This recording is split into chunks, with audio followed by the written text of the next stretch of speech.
Добар ден, прво издание на Дневникот во кој ќе гледате за актуелните случувања на Истокот. Почнуваме со најава на делот содржините.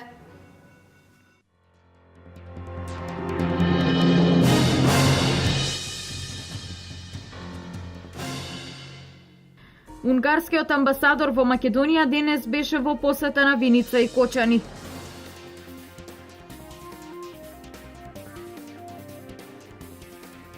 Вози трезен, стигни жив е мото на кампањата на Републичкиот совет за безбедност во сообраќајот. Целта е да се подигне јавната свест за одговорноста на возачите.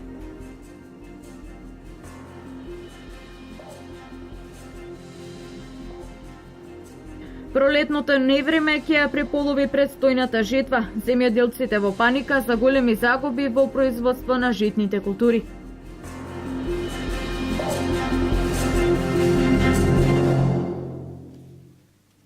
Унгарскиот амбасадор Јожеф Бенце денес беше во посета на Виница и Кочани. Имаше средба со градоначалниците, а го посети музеот Теракота во Виница и геотермалниот систем Геотерма во Кочани. Унгарскиот амбасадор Јожеф Бенце ја посети и општина Кочани каде оствари средба со градоначалникот Ратко Димитровски, кој го информираше за развојните потенцијали, стопанските текови и за традиционалната соработка на културен план помеѓу избратимените градови Кочани и Сиген, Сент Миклош. Сакаме да ја продолжиме онаа соработка која што имаме помеѓу Кочани и Сиген, Сент Миклош како збратимени градови. Сакаме да ја прошириме во делот на економската соработка, зашто посебно денеска организираме посета во делот на геотермалните води, каде што Кочани е лидер на целиот Балкан, и да го презентираме производството, односно можностите на нашиот ориз од Кочани.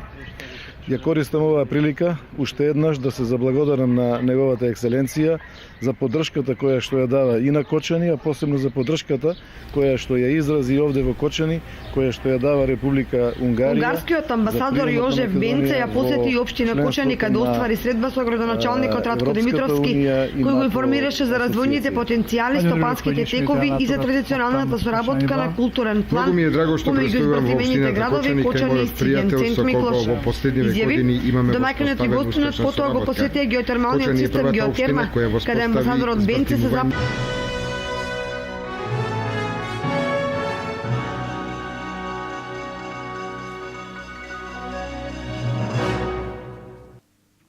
Вози трезен, стигни жив е мото на кампањата за намалување на сообраќајните несреќи, чиј причинител е алкохолот. Во организација на Републичкиот совет за безбедност во сообраќајот ќе има теренски акции со цел да се подигне јавната свест за сериозноста на ситуацијата кога зад волан се седнува во алкохолизирана состојба. Вози трезен, стигни жив е новата кампања на Републичкиот совет за безбедност во сообраќајот, Министерството за внатрешни работи и други здруженија, кои воедно ќе бидат формирани во тимови и ќе посетуваат кафулиња, дискотеки и други места, каде младите најчесто излегуваат и каде се конзумира алкохол. Во рамките на летниот период, во неа активно учество ќе земе сообраќајната полиција, во која ќе има зачестени контроли на улиците и проверка со алкотест. Идејата е да таму кај што се утврди дека возачот нема алкохол, ќе му се дава некоја символична, да не речем награда, едно обележие за почитување на законите и за безбедно учество во сообраќајот, додека кај оние кај што ќе се пронајде алкохол ќе бидат санкционирани согласно законските одредби. Во рамки на кампањата ќе бидат изработени голем број на сообраќајно-едукативни програми. Советот за безбедност активности се предвидени во смисла на посета на кафичите, рестораните и едукација на посебно на младите, во кои ќе се едуцираат во смисла дека учеството во сообраќајот со алкохолот не одат заедно и ќе се поделат флаери во кои ќе бидат предочени опасностите Инаку во таа смисла Советот за безбедност и од минатите години има изготвено и материјал, видеоматеријал каде што употребата на алкохолот оставила големи последици. При овие посети, освен што ќе се поделат едукативни материјали, ќе се делат и алкотестови во зависност од резултатите, ќе биде доделуван црвен и зелен картон. Полицијата редовно ги врши контролите за алкохол. Во Македонија се казнуваат лица кај кои се констатира присуство на алкохол поголемо од 0,5 промили. За професионалните возачи не се толерира алкохол во крвта, а за останатите е 0,5 промили. Додека концентрацијата на алкохол на крвта кај европските држави е различен. Кипар е со најголема толеранција со 0,9 промили алкохол, Ирска, Малта, Луксембург се со по 8,0 промили, а најнетолерантни се Словачка, Унгарија и Чешка. Повторно пешачкиот премин кај Средното општинско училиште Колен Ехтенин во Штип се покажа како критична точка за причинување несреќи. Денес на булевар Гоце Делчев имаш уште еден несреќен случај, односно инцидент помеѓу пешак и автомобил. Булеварот е место каде возачите треба особено да внимаваат поради учениците во Средното електромашинско училиште и да возат со прилагодена брзина. Неодамна таму на ова место, но во спротивна насока се случи верижен судир во кој учесници и причинители во несреќата беа 3 автомобили. Првиот автомобил, давајќи им предност на пешаците, беше удрен од другото возило позади него, при што беа повредени децата кои во моментот ја минувале улицата. Овој пешачки премин и булеварот еден од местата каде што се случуваат често вакви несреќи и инциденти кои завршиле со трагичен крај.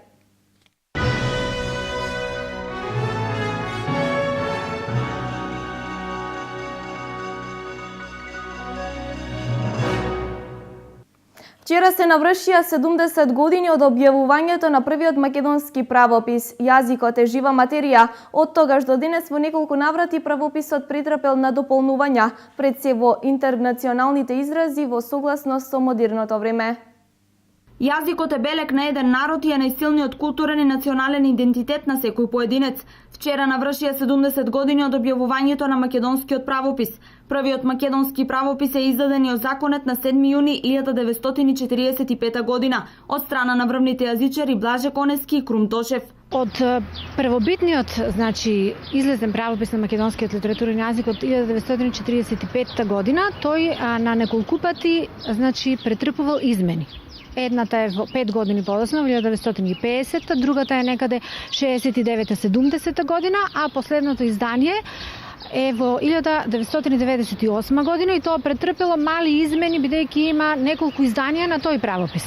Глобализацијата наметна големо влијание на англискиот и врз македонскиот јазик, а секако овде голема улога играат и социјалните мрежи. Во секој случај, странските јазици се богатство, но мајчиниот е основата. Ние немаме соодветни зборови за да насловиме некој, да речеме, предмет, посебно од ногата и техниката, и така што мора да земеме интернационализми, кои што може би потоа со соодветни изрази ги прилагодуваме за почеста употреба во македонскиот литературен јазик. Македонскиот јазик трпи сериозен развој, но правната регулатива која е неопходна не може многу да придонесе за свеста кај луѓето, дека употребата на македонскиот литературен јазик е потврда на она што се тие самите. Македонскиот јазик треба да се пред се да се негува, да се употребува, да се почитуваат правописните правила и норми, бидејќи тие всушност го означуваат и македонскиот јазик, не само македонскиот јазик, туку и македонскиот народ. Денес македонскиот јазик е признат во светот и представува лична карта на Македонија,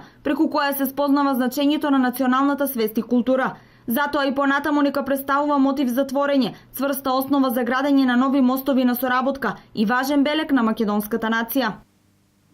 10 лица во Штипот денес се ангажирани во проектот Општинско корисна работа. Станува збор за 3 патронажни лица, 2 за работа во дневниот центар за деца со посебни потреби и 5 мина за помош на инвалидизирани лица во домашни услови. 34 лица со посебни потреби во Штип ќе користат услуги во рамки на овој проект.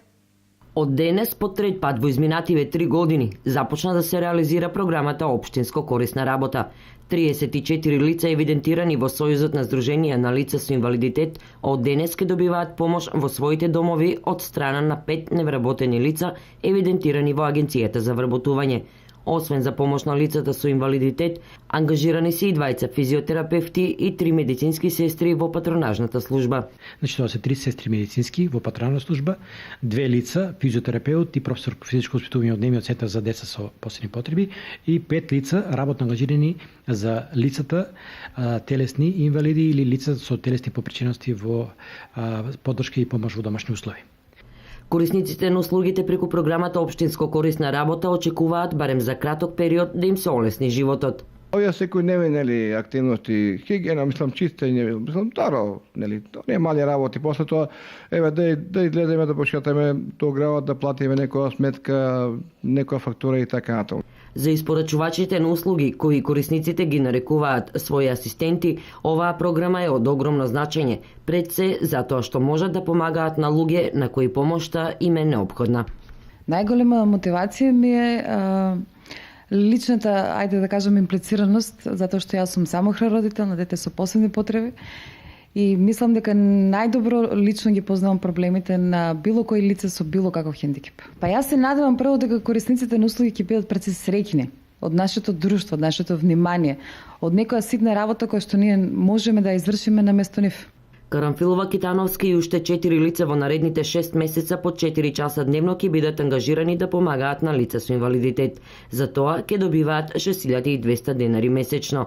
Оваа програма е дел од проектот на владата на Република Македонија за промовирање на одржливи вработувања 4 од оперативниот план за активни програми и мерки за вработување за 2015 година. Програмата е финансирана од UNDP. Пролетното невреме ќе ја преполови житвата на житарките. Земјоделците во страв дека нема да го вратат инвестираното во овогодинешната реколта. На крајот на јуни се планира житвата на јачменот. На 10 дена пред стартот на годинашнава најзначајна активност во земјоделието, жетвата, земјоделските производители загрижени. Велат, лошите временски прилики кои беа присутни пролетва, ќе го десеткуваат родот кај пченицата и јачменот. Зимото беше лошо, има дождове, а и нема дождови, биде всу, у лоши времиња се садило и сега е многу опасна работата, што ќе биде не знаеме. Исто ли со пченица и со јачмен? Се исто. И пченица, и јачмени, и сето тоа исто е, многу е слабо. Ними нема дожд, кој имаш, кој не требаше дожд, многу дожд биде. Кој не требаше, многу дожд. Ако требаше сега да бадне дожд, нема го дожд. И слабо. И пченица и јачмен? Се наред. И пченките што ги се ја и тоа не никна. Ја имам 1 хектар и нешто, дали ќе немам 15 реки. Под вода сето скапаса. Секаде, не само моето, на секаде. Дека амбарите годинава ќе останат празни, потврдуваат и земјоделските стручњаци. Па може да се каже дека некоја жетва ќе има, но како ќе биде таа жетвата зависи од тоа што пролета имавме многу врнежи, со што дојде до загушување практично на кореншов систем и слаб развој на растенијата. А покасно настапи сушен период, кој ден денеска може да кажем продолжува и овие дождови кои денови паѓа во мали количини, тие немат никакво влијање врз приносот на пшеницата и јачмен.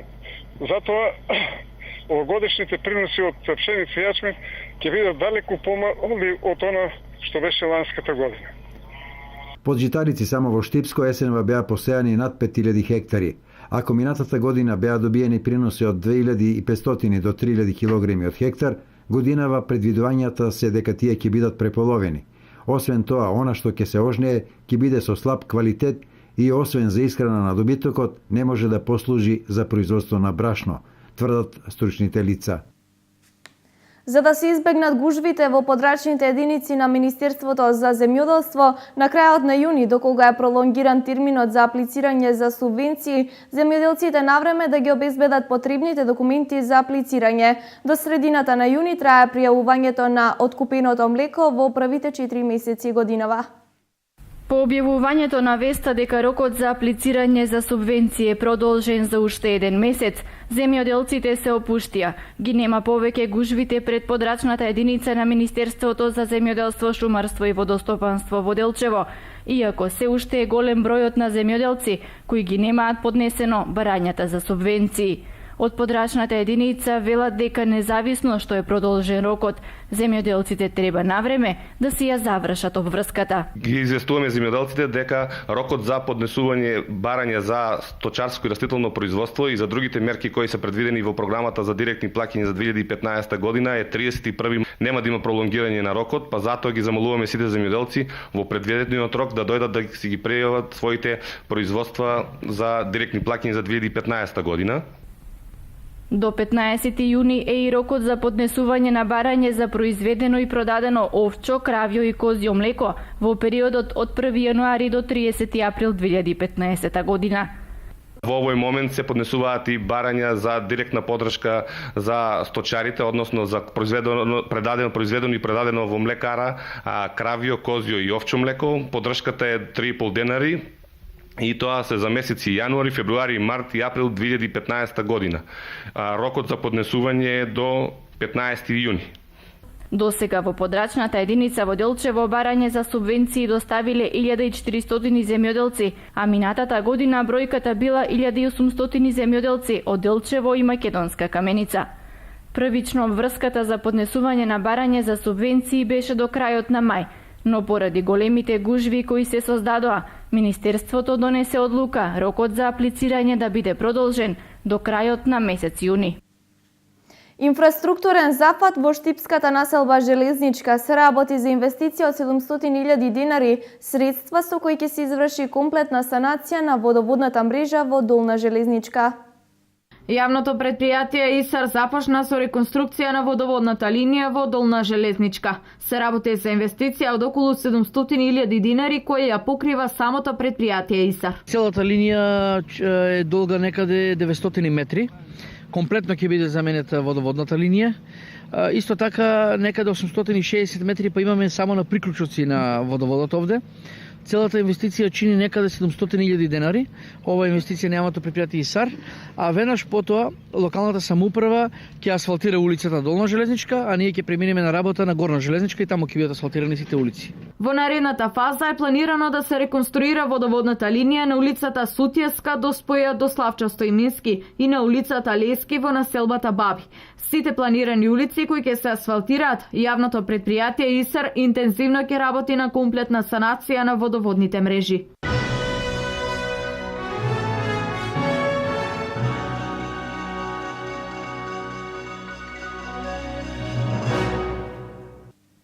Нови успеси за Општинското основно училиште Свети Климент Охридски од Делчево. Витрините на училиштето се побогати за 2 бронзени медали. Првиот е освоен на Македонската математичка олимпијада за јуниори, а вториот на државниот надпревар детски семафор. Македонската математичка олимпијада за јуниори уште еднаш покажа дека природните науки им лежат на учениците од Делчево.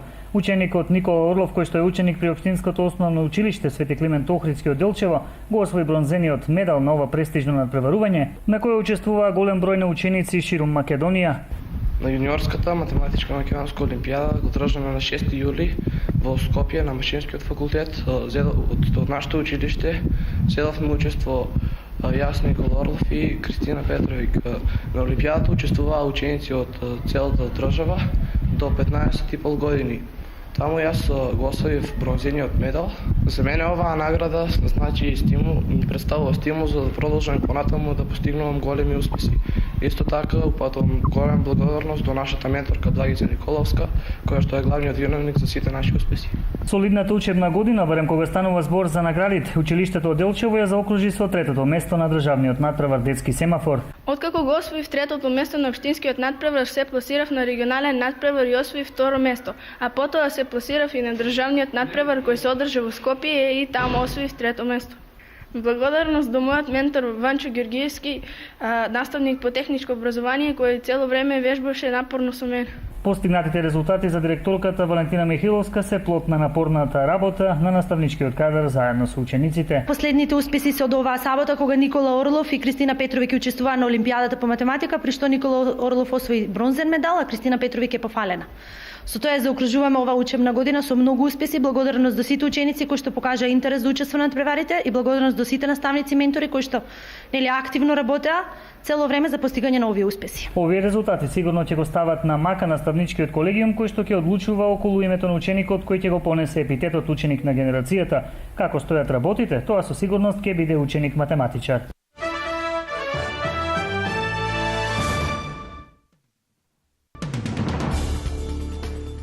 Два приградски воза се удрија синоќа во близина на Буенос Ајрес, при што најмалку 40 лица се повредени. Несреќата се случила на железничката станица Темперлеј на 21 км од главниот град на Аргентина. Според правичните податоци, едниот воз се удрил во друг. Најверојатно едниот од машиновозачите не внимавал на сигнализацијата и не запрел навремено.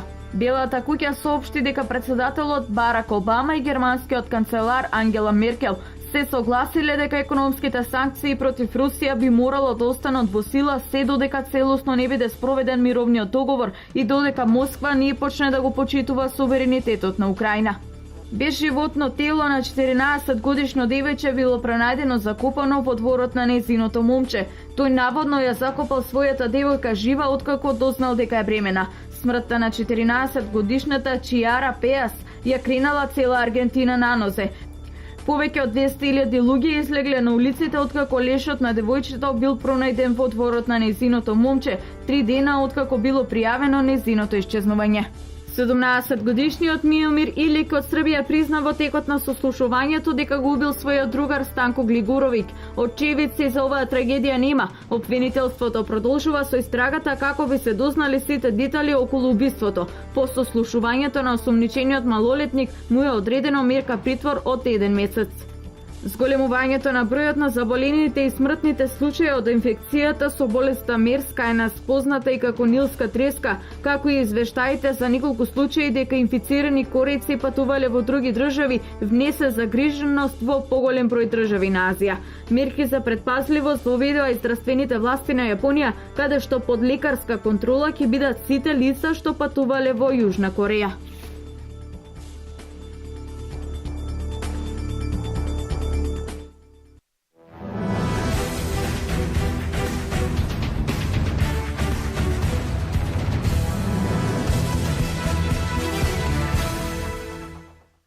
Викендов во Штип се одржа турнир во тенис Астиба Open 2015. На турнирот учество зедоа 24 надпреварувачи од Куманово, Кратово, Кочани, Штип, Неготино и Гевгелија. Во саботата се одиграа сите надпревари, додека пак вчера се одиграа полуфиналните и финалните надпревари. Во полуфиналето играа Благој Темелков од тенискиот клуб Акватен од Кочани против Драган Јованов од тенискиот клуб Астибо. Резултатот заврши во корист на Благој со 2:1 во сетови и Гоце Манев од тенискиот клуб Ас од Радовиш против Иван Рашев од тенискиот клуб Триумф, каде надпреварот заврши со 2:1 за надпреварувачот од Радовиш. Во финалниот надпревар Манев од тенискиот клуб Радовиш го совлада Благој Темелков од Кочани со резултат 2:0. Во петок и сабота тенискиот клуб Астибо организира меморијален турнир во чест на Стефан Николов, член и тенисер во тенискиот клуб Астибо.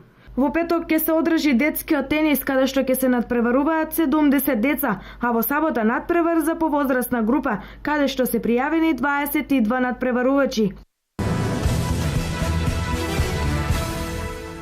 Хоризонт Турново и следната година останува во првата лига благодарение на головите на Иванов и Наташев уште во првиот дел. На неутралниот терен во Пробиштип, турновци со 2:0 во вториот меч го совладаа Гостивар и обезбедија опстанок во елитата. Христијан Иванов првиот погодок го постигна во 15-та минута, додека конечниот резултат го постави Маријан Ташев во 35-та.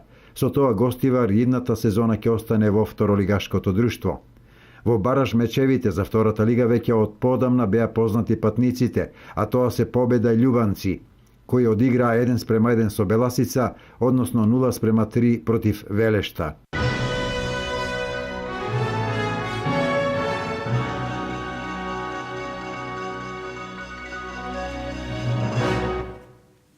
Ова е се во првиот дневник на Канал Плюс. Останете со нашата програма. Со нови информации се гледаме во 20 часот. Пријатно попладне.